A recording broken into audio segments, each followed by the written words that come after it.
Hello, everyone. We will get started with the meeting in a few minutes.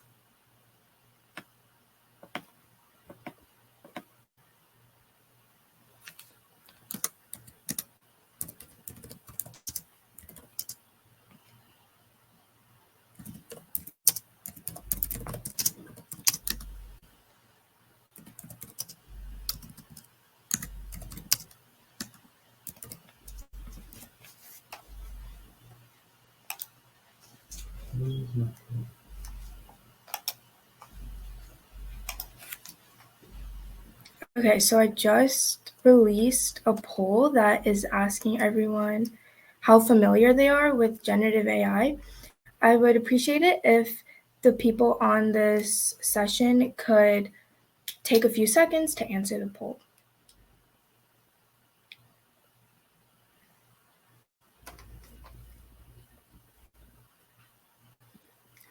And this is just a way for me to see how many people are familiar with Generative AI and how familiar they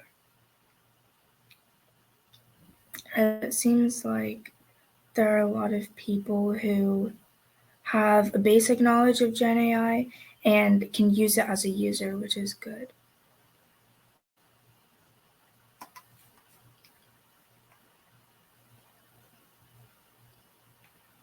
Okay, I'll give everyone another minute to give their response, and then I'll continue and share my slides for the presentation.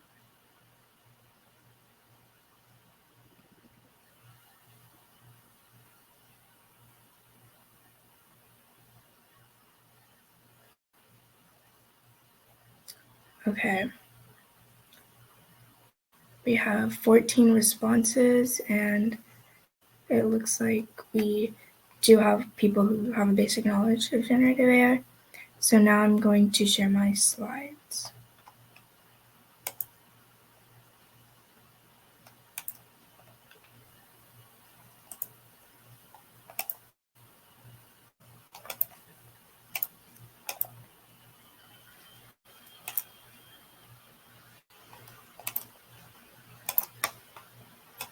Okay, so right now I'm sharing my slides, and I would appreciate it if everyone could type in the chat that they are able to see my slides and that they can hear me.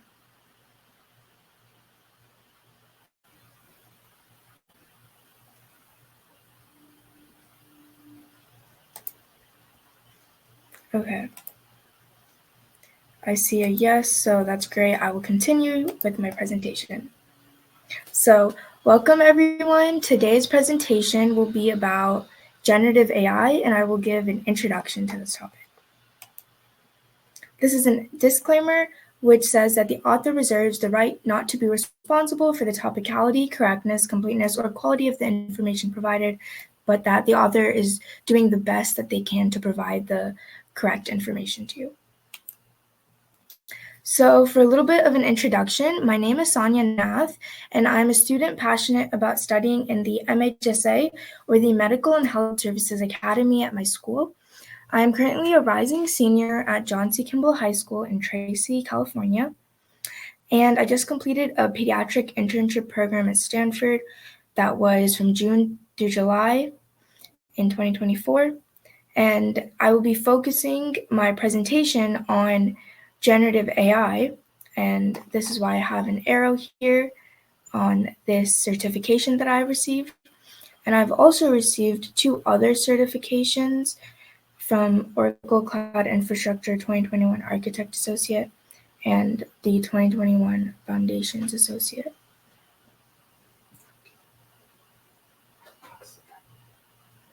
Are you able to see the slides that I'm presenting?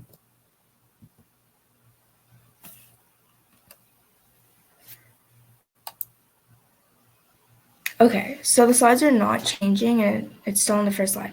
So I'm going to reshare, and you guys can let me know if you can see the rest of the slides. Sorry about that.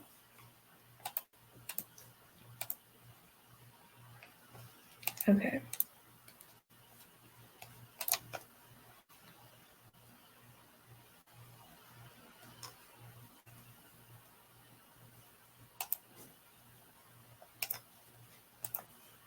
Okay, let me know if everyone can see the slides now. Okay. So if you still can't see the slide, okay, so I think everyone can see the slides now, but I would just appreciate it if you can see the disclaimer slide, if you could say so in the chat. Thank you. Okay, so it's working now. Okay, so I'll just briefly reintroduce myself. So again, my name is Sonia Nath, and I'm a student in the Medical and Health Services Academy at my school. I'll be a senior this year at Kimball High School in Tracy, California. And today's presentation will be focusing on Oracle Cloud Infrastructure's 2024 Generative AI certification course. And this is my third year at High School Navigator, and I'm the Director of Social Media Marketing here. Okay, so we already went through this poll, but I asked everyone to share their experience and their familiarity with generative AI.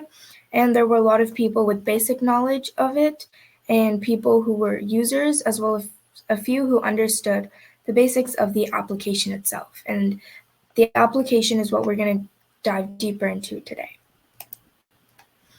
So before I begin, I would like to share this screen with you. And this is the OCI Generative AI Professional course that is available on Oracle University. And if you are interested in taking this course for yourself, you can make a free account with Oracle University, and then you can select the Become an OCI Generative AI course, the Generative AI Professional course.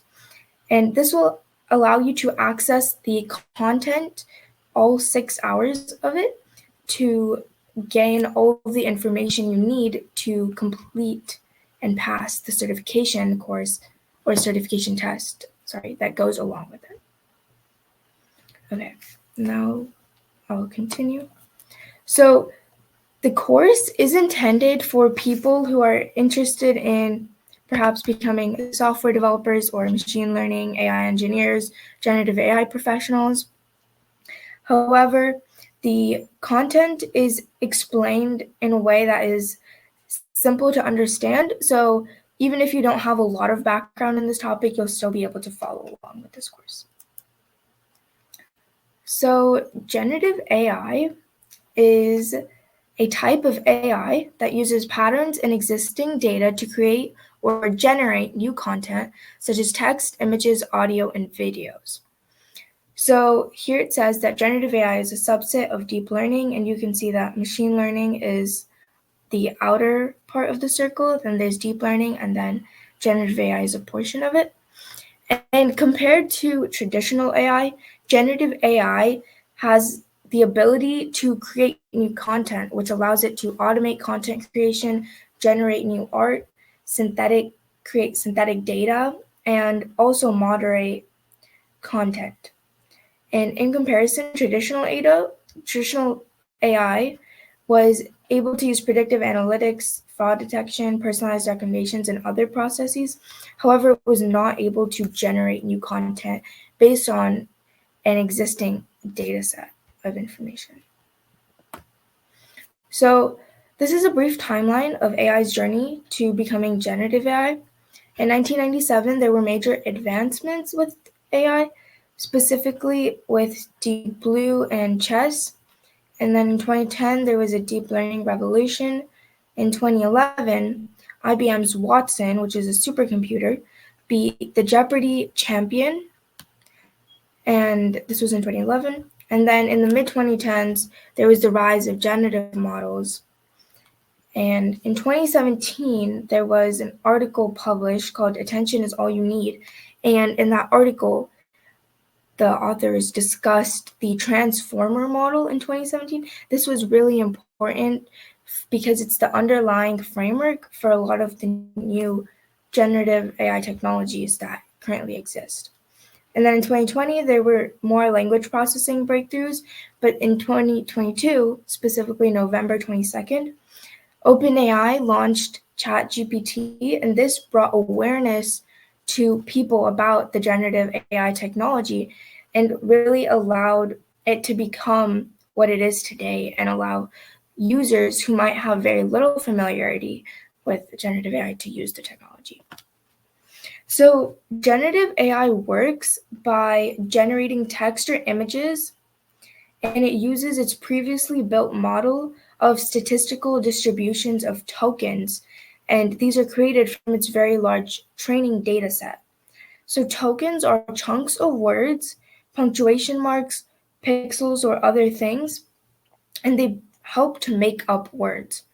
So here in this diagram, you can see that there's data, and then the data goes through a training process, and this allows the data to build a system, and then this data goes through a testing phase, and this is to check the correctness of the system.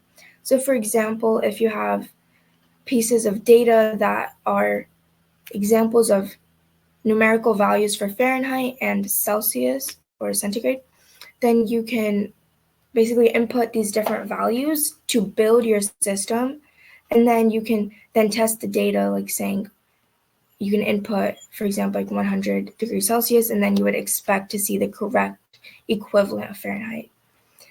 And then this system, it uses documents, images, or chat, and then the data is used and tested.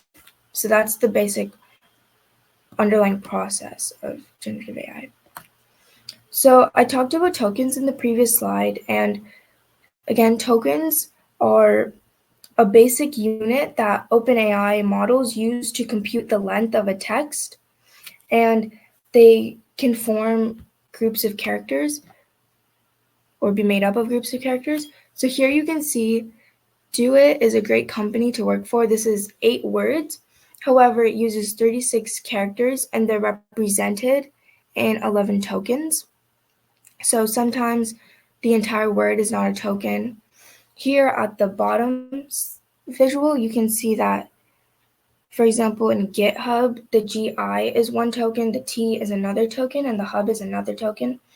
And altogether it produces the phrase GitHub. So again, these are just examples of different tokens. So for the Oracle OCI Generative AI course, it's helpful to have some familiarity with deep learning and machine learning concepts at a basic level, as well as intermediate knowledge of Python.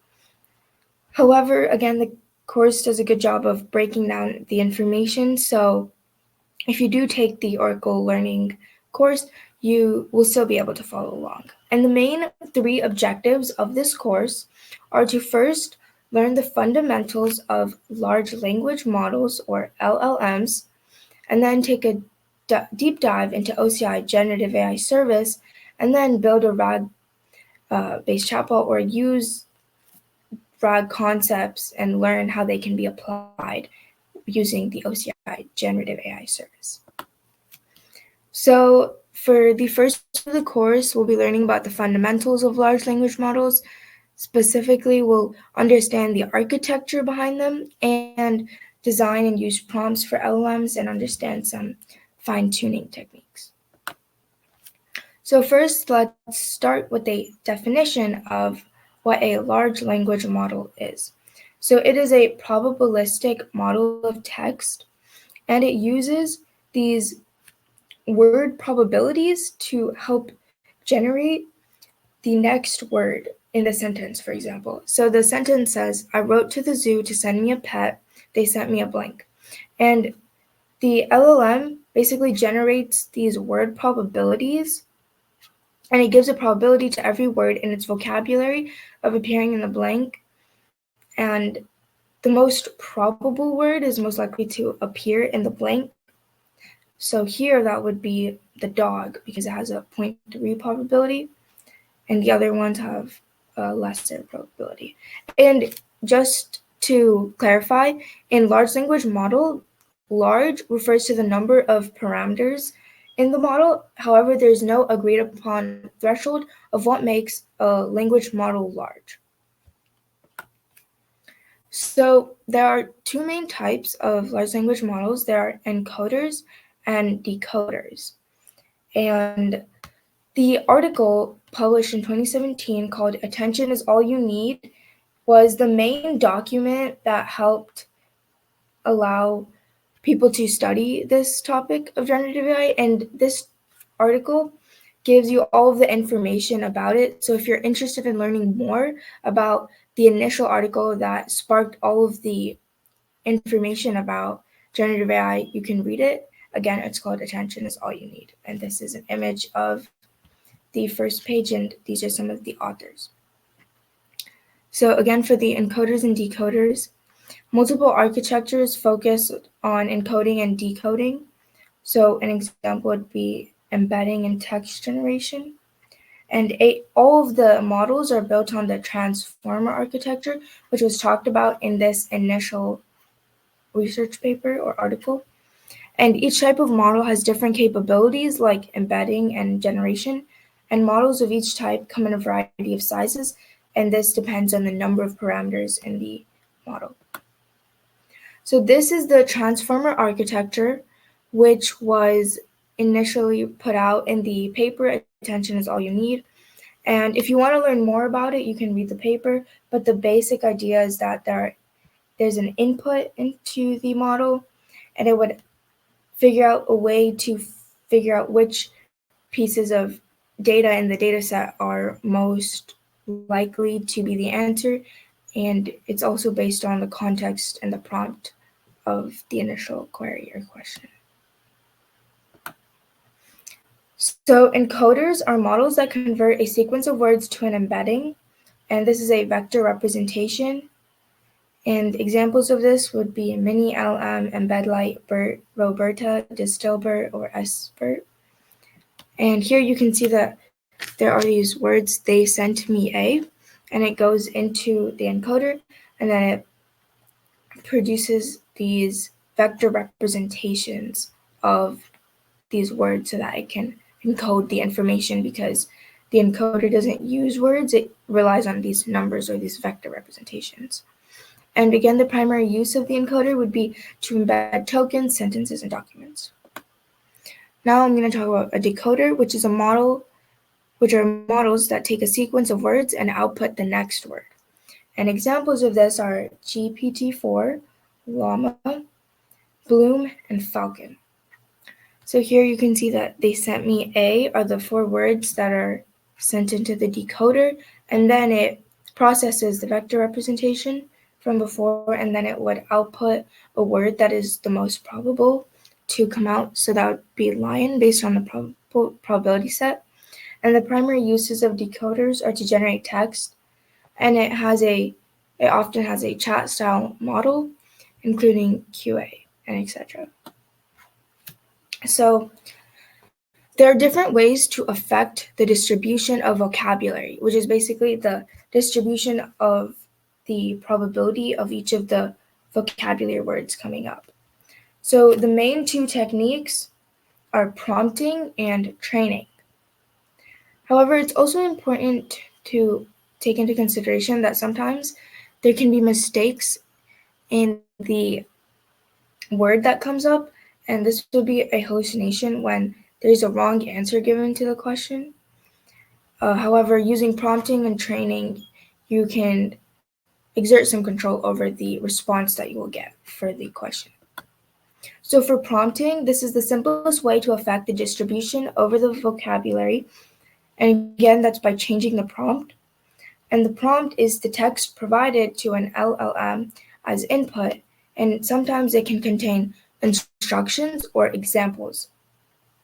Here you can see that by changing the prompt and adding the word little after they sent me A, you can affect the probability distribution of the words, and the animals which have a greater probability are the littler animals or the smaller animals.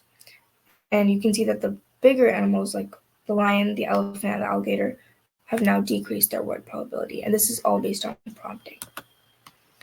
So prompt engineering, or the process of iteratively refining a prompt for the purpose of eliciting a particular style of response, can be challenging, often unintuitive, and is not guaranteed to work.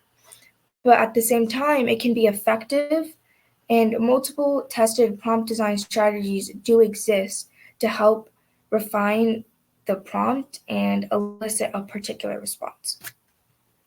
So again, here we can see I wrote to the zoo to send me a pet. They sent me a little, and we have the same word probability distributions, and they're affected by the prompting or the addition of the phrase little.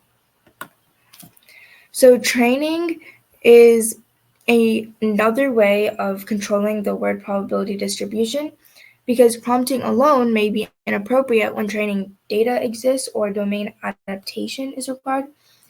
Specifically, if you have industry-specific data, you might need to train the data set first, or the LLM. And again, domain adaptation would be adapting a model, typically via training, to enhance its performance outside of the domain or subject area that it was trained on. And there are different training styles. One is called fine-tuning, or FT, and it modifies all parameters in a labeled and task-specific data. And it basically uses classic machine learning training. So for a little bit more information about fine-tuning, a model is fine-tuned by taking a pre-trained foundational model and providing additional training using custom data. So here in the image, you can see that we have the custom data, and then it goes to the pre-trained model, and then this helps build a custom model. And then you can use the inference feature, which refers to the process of using a trained machine learning model to make predictions or decisions based on the new input data. So inference would refer to the model receiving new text as input. Here, this would be the request. And then it would go through the custom model, and then it would generate output text based on what it has learned during the training and fine-tuning period. So you can basically put in a unique request and then have a custom model, and then it'll generate a response.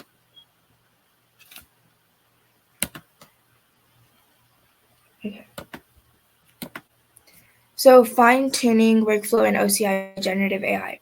So the OCI Generative AI service allows you to use different capabilities within your custom model. And your custom model is a model that you can create by using a pre-trained model as a base, and then using your own data set to fine-tune that model.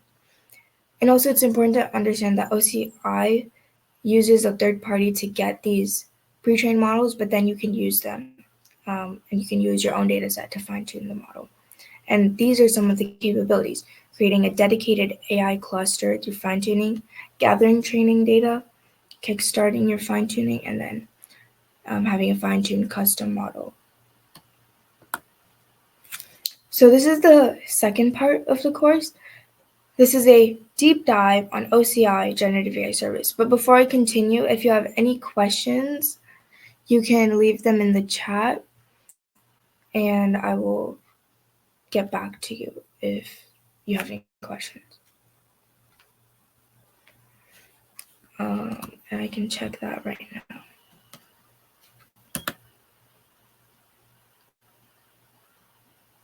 Okay. And yes, there was a comment saying that learning for GenAI is still free. However, the certification is not free as it ended on July 31st. But again, you can go in and learn all of the content needed for the exam. So I'm going to continue sharing my slides.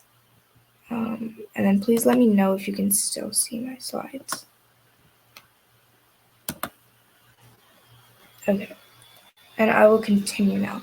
So for the second portion of the course, we'll talk about the fundamentals of OCI Generative AI Service, use pre-trained foundational models for generation, summarization, and embedding, and then learn about how the fine-tuning method can be used with a base model and custom data set.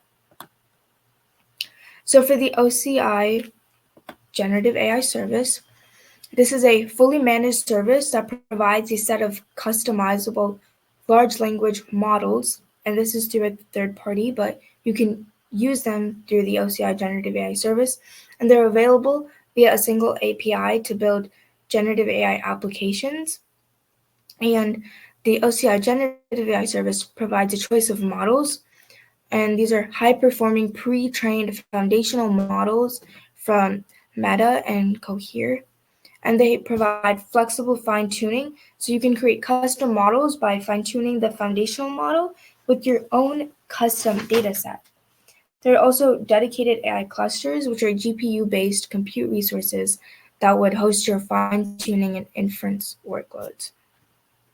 And here is a visual, and it shows the 3 different capabilities of the AI service in creating dedicated AI clusters, custom models, and endpoints.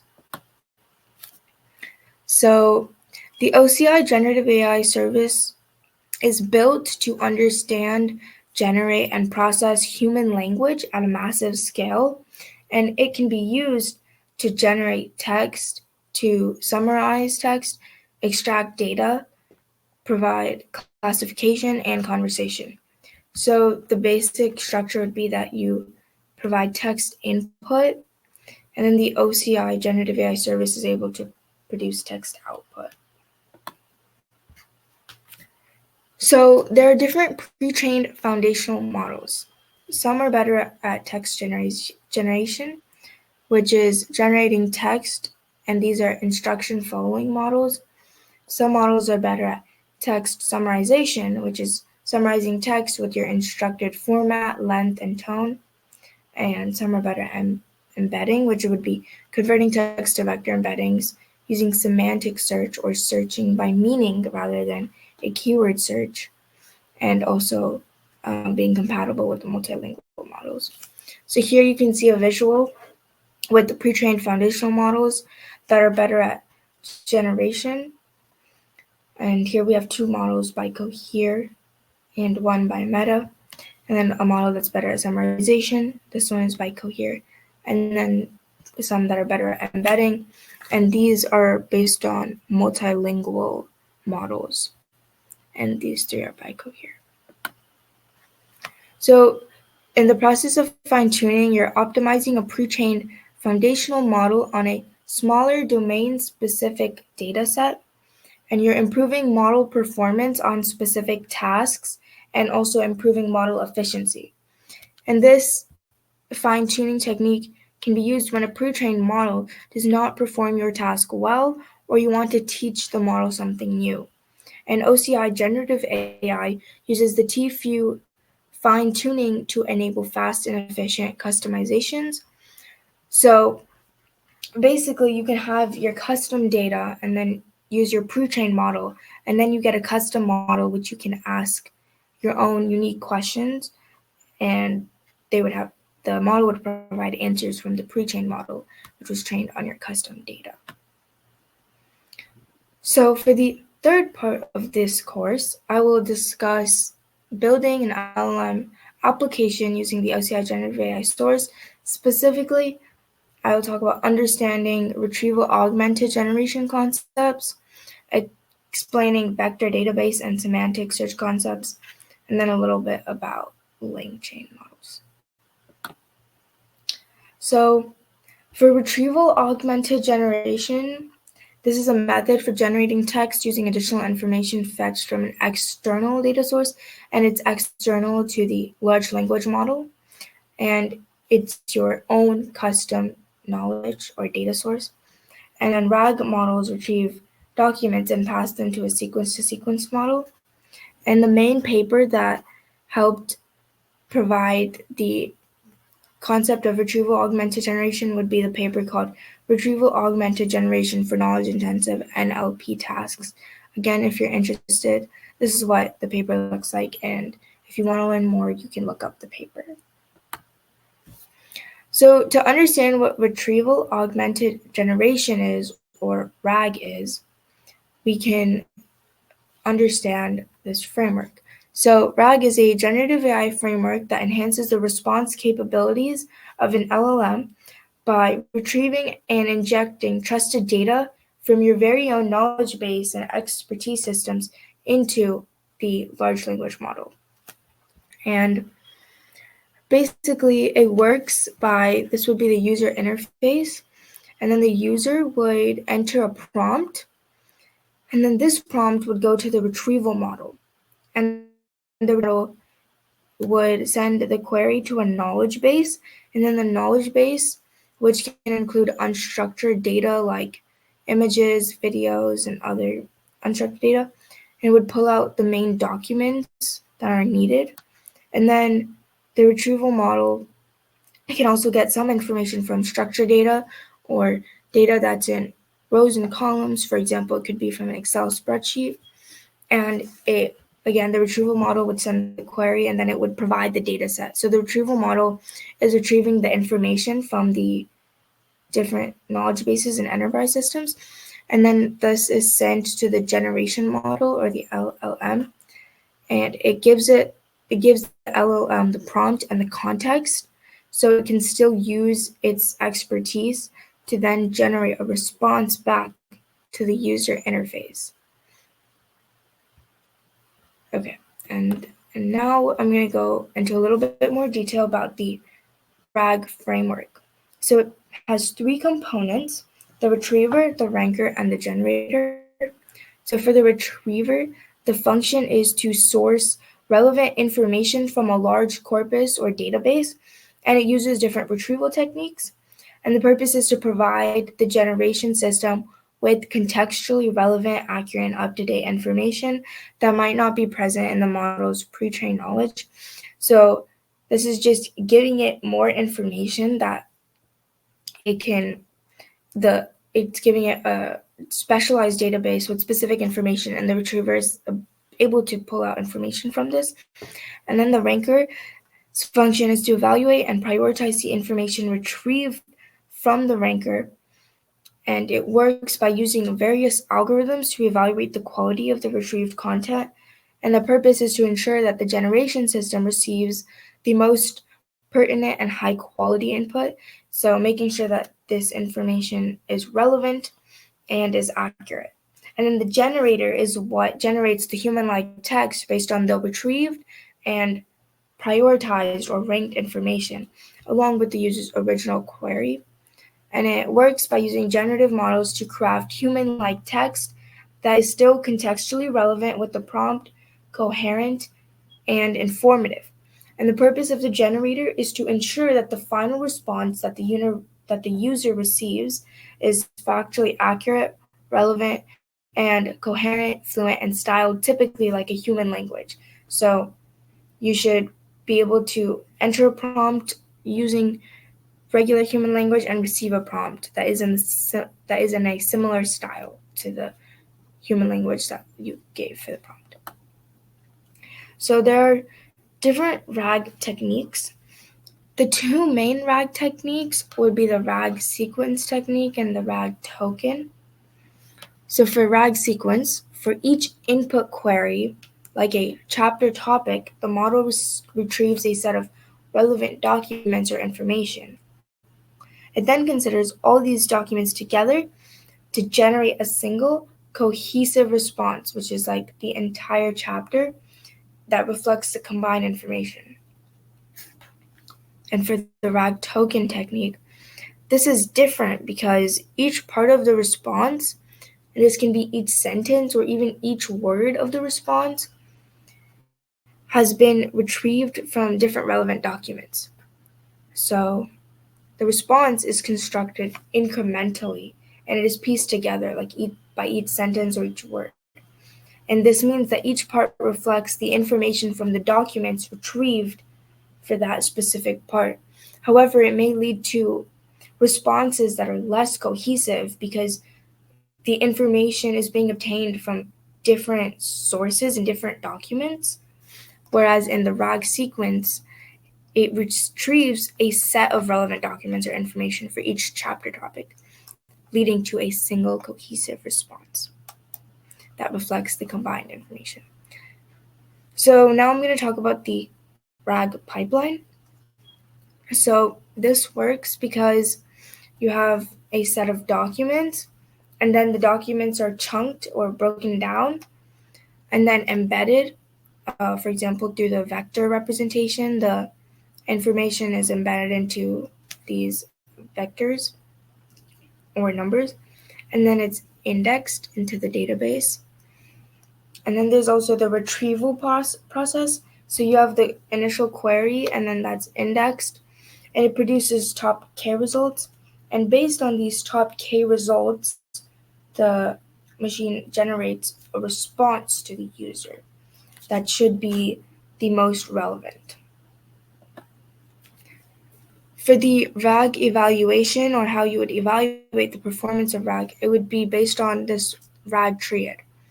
So first, there's the query by the user, and then there's the context of it. So the RAG system looks at the query or the original prompt, then it looks at the context.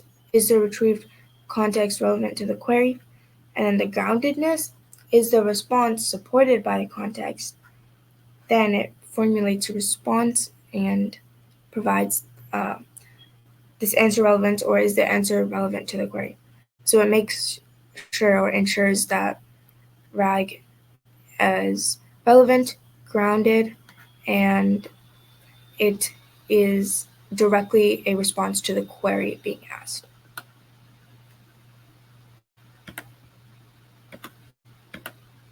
So now I'm going to discuss a large language model by itself versus a large language model with RAG. So here we have two diagrams. So LLMs without RAG rely on internal knowledge that is learned during the pre-training on a large corpus or database of text, and it may or may not use fine-tuning. So basically, we have a gigantic data set. This can include information from the web, from different wiki sources, books, and other things. And then this data set goes to pre-training, and this is what forms the large language model. Here, with the large language model with RAG, we also have the gigantic data set with different sources. However, there's also this vector database, and it can help get relevant documents from this external database so that the large language model can answer specific questions that may be from the vector database. And then there might be fine-tuning, and then in the LLM it would be fine-tuned to the large language model, and then that's how the user would get the response. And for the large language model with RAG, the user gets the response, but it goes to this QA system, which is based on the vector database. Here I have a practice exam question from Oracle Cloud Infrastructure Generative AI Professional. And I would appreciate it if everyone could go in the chat and give the answer choice that they think is correct for this question. The question is, what is the purpose of retrieval augmented generation, or RAG, in text generation? So we have the 4 answer options. A, to generate text using extra information obtained from an external data source. B, to store text in an external database without using it for generation. C, to retrieve text from an external source and present it without any modifications. And then D, to generate text based only on the model's internal knowledge without external data. So I would appreciate it if everyone could give their answer in the chat.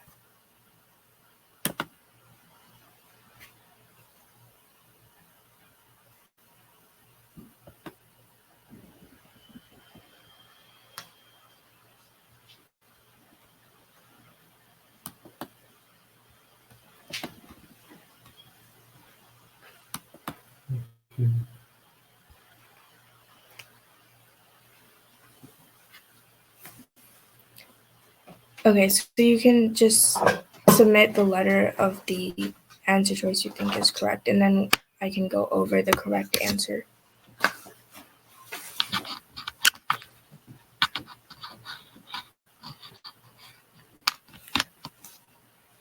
Okay, so I think the answer did come up, but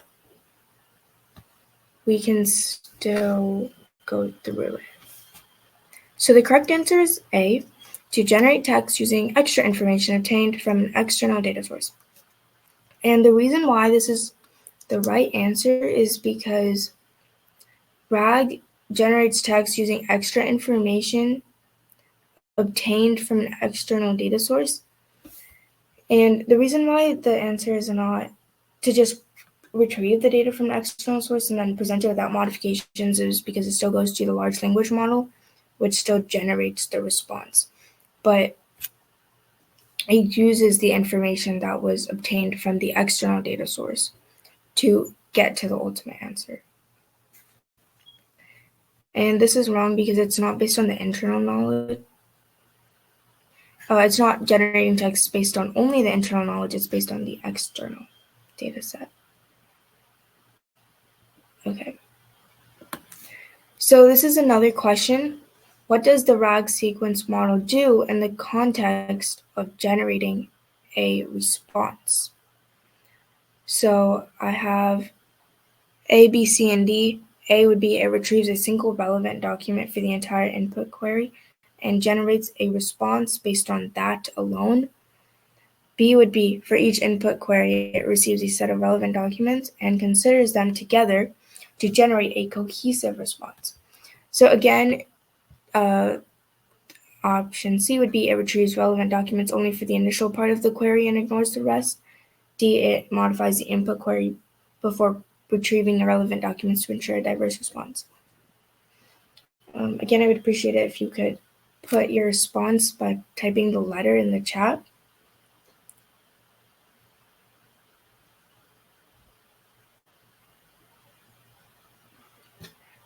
And if you need a hint for this question, you should think back to the slide where I talked about RAG techniques and the RAG sequence model and its capabilities versus the RAG token model.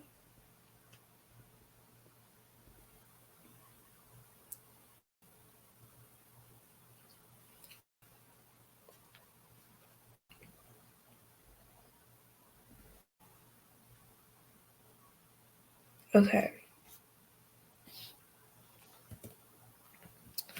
I will just take a look at the polls, or sorry, not the polls, but the answer choices. Okay. So I see people putting in A and B. Okay. So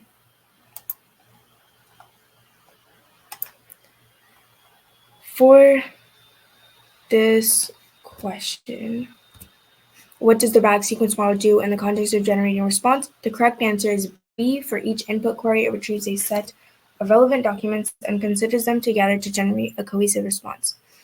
And this can be seen from the previous slide right here, where I talked about the differences between RAG sequence and RAG token.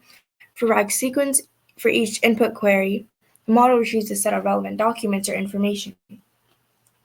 And this it then considers all of these documents together to create a single cohesive response or the entire chapter, reflecting the combined information.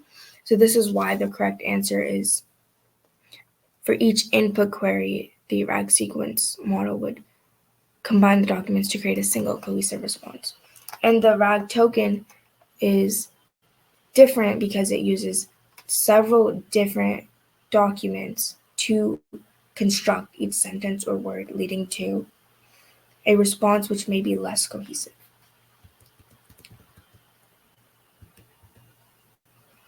Okay, now I'm going to continue with my presentation and talk about vectors. So a vector is a sequence of numbers called dimensions used to capture the important features of the data. Embeddings in large language models are essentially high-dimensional vectors, and vectors are generated using deep learning embedding models, and they represent the semantic content of data or the content of data relating to meaning, not the underlying words or pixels. So the underlying words or pixels would be something found from a keyword search, whereas when you are representing the semantic content of data, that's based on the meaning of the data and how closely related the data is. Here you can see that we have 5 objects, and these are each of our data, and how the vector stores them as numbers. So here you can see this x and y axis plane, and there are 3 groups of words here based on similarity. So here we have this red group with different fruits, this group of different animals, and this green group of cities and a state. So here we can see that the words that are closer together in meaning are more close to each other in distance. And basically, this shows the word relatedness in 2 dimensions, and they're optimized for multidimensional spaces where the relationship is based on distances and similarities in a high-dimensional vector space. Okay. And the next slide goes into how these distances between the words are actually calculated. So for embedding distance into vectors, you can calculate the distance based on cosine and using the cosine distance. And basically what you need to understand is that the smaller the cosine angle, or the smaller the angle between 2 pieces of data on the plane, the more similar they are, and the larger the angle between 2 different items represented, the more different they are. And if the difference or the angle measure between the 2 points is 180 degrees, then we know that they would be very different. They would be like orthogonal lines, and they would be very like separate from each other. Okay, and now I will continue to the next slide. So this is a practice exam question, and it asks, how does the structure of vector databases differ from traditional relational databases? So option A is, it is based on distances and similarities in a vector space. It is not optimized for high dimensional spaces.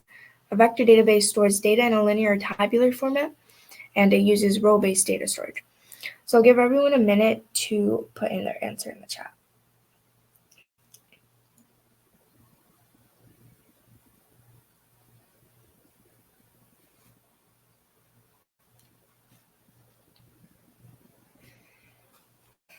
And while everyone's entering their responses in the chat, I just want to say that the 3 questions that I've used so far are from the practice exam that is found on the learning course, Oracle Cloud Infrastructure Generative AI Professional. And these are all free practice questions available that you can use if you are preparing to take the certification course. And so these questions are just an introduction to the course, and if you're interested in this course, you can go ahead and log on to the Oracle University website, make an account, and start learning. Okay, I'll take a look at the chat. And I see that someone wrote A. Okay. So that is correct. It is based on distances and similarities in a vector space, and that can be shown by the previous slide that we just discussed. And this is an example that shows why it can be important to learn about dot products and cosine distance in like algebra 2 or trigonometry or even pre-calculus. And this is kind of a real-world application or example of the math that you may have learned already in high school. Okay, and this is a vector database workflow, and this basically shows how first you have vectors, and then they are indexed based on a semantic search, and the vectors are coded into numbers and then they're indexed and then goes into a vector database, and then they're queried and post-processed.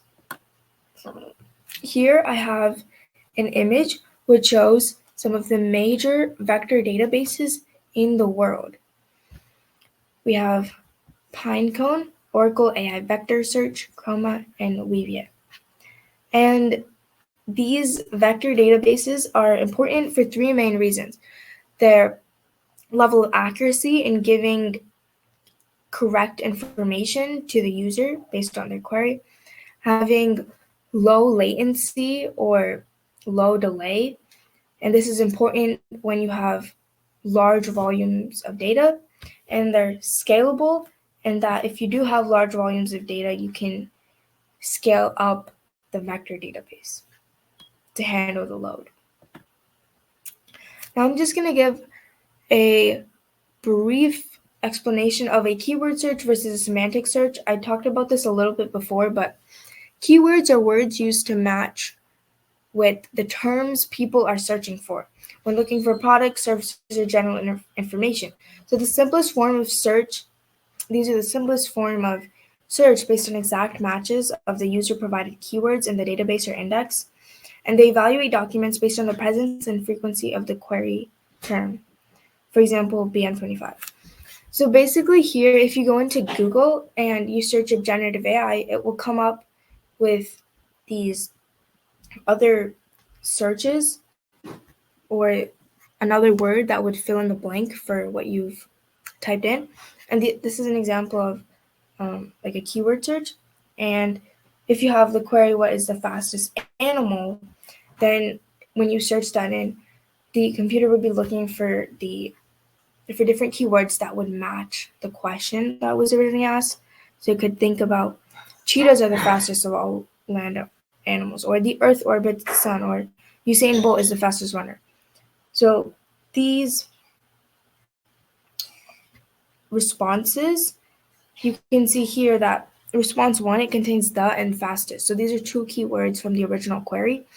So that's why it's more likely to show up. But again, it's just based on the keyword search, not the actual meaning of the words. But when you have a semantic search, you're searching by meaning. So retrieval is done by understanding intent and context, rather than just matching the keywords from the question to the response. And ways to do this are dense retrieval, which uses text embeddings, and re-ranking. So this is basically assigning a relevant score to the different responses that could show up. And again, semantics would be the branch of linguistics and logic concerned with meaning. So you're searching by meaning and you're retrieving responses based on how similar the responses are to the question. Here I have a practice exam question, and it says, accuracy in vector databases contributes to the effectiveness of large language models. By preserving a specific type of relationship, what is the nature of these relationships? And why are they crucial for language models? I'll give everyone a minute to answer.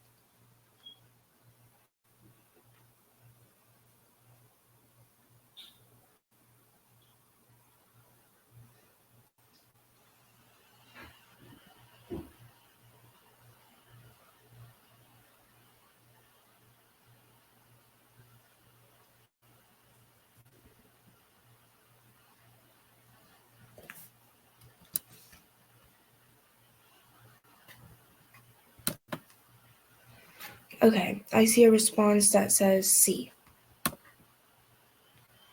And if I go back to the PowerPoint, I can see. So C is actually not the right answer.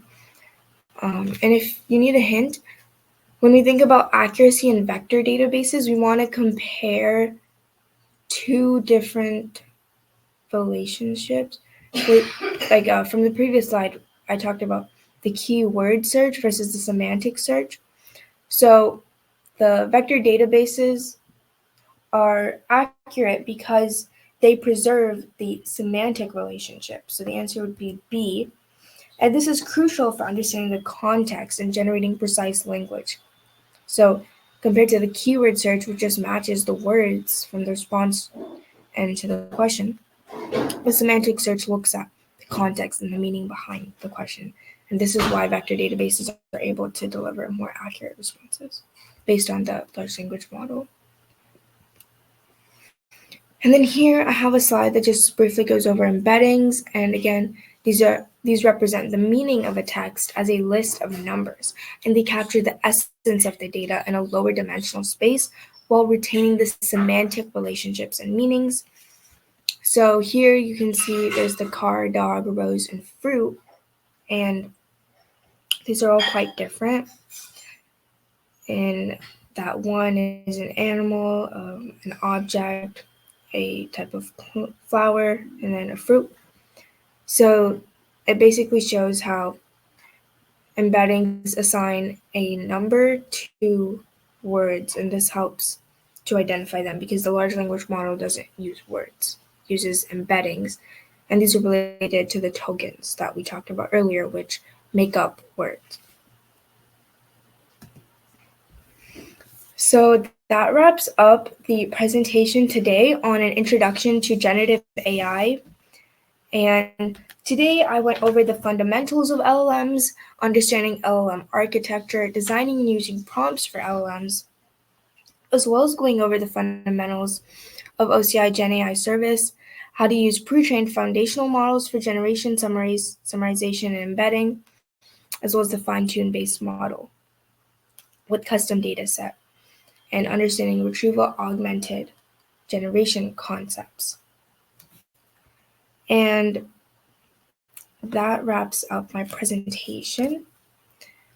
So thank you for listening to this presentation and staying engaged with the polls and the questions I asked.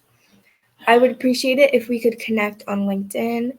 And of course, if you have any questions, you can send them to this link, or you can also ask them in the chat right now. We have a few minutes. And I will post my LinkedIn link in the chat so you can connect.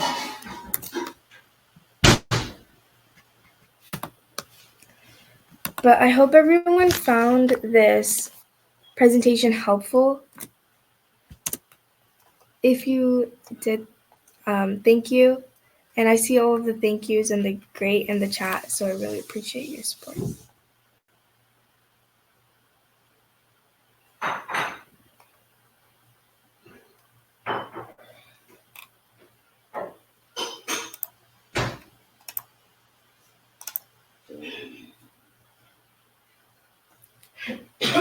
Okay, and I can also post the link for sending questions, but those can be directed to High School Navigator or again in the chat.